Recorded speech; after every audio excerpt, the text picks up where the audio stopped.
அன்புள்ள தமிழ் சொந்தங்களுக்கு டாக்ஸில்லா தமிழின் வணக்கங்கள். மிக மிக முக்கியமான 10 சைக்காலஜி வினாக்கள் தான் இன்றைக்கி பார்க்க போகிறோம். கற்றலின் அடைவு என்ன? திறன். கனவுகள் ஆய்வு என்ற நூலை வெளியிட்டவர் யார்? Sigmund Freud. எலும்பு, தசை, திசு வளர்ச்சியை கட்டுப்படுத்தும் வளர்ச்சி ஹார்மோன் எது?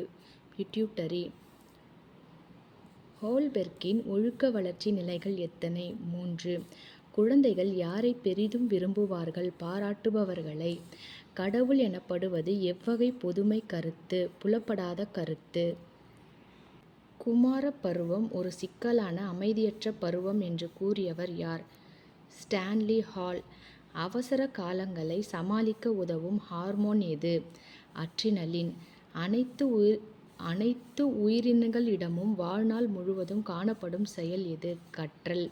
குழந்தைகளின் வளர்ச்சியை பாதிக்கும் அடிப்படை காரணிகள் எவை? நரம்பு மண்டலம் மற்றும் நாளமில்லா சுரப்பிகள் மண்டலம். நன்றி.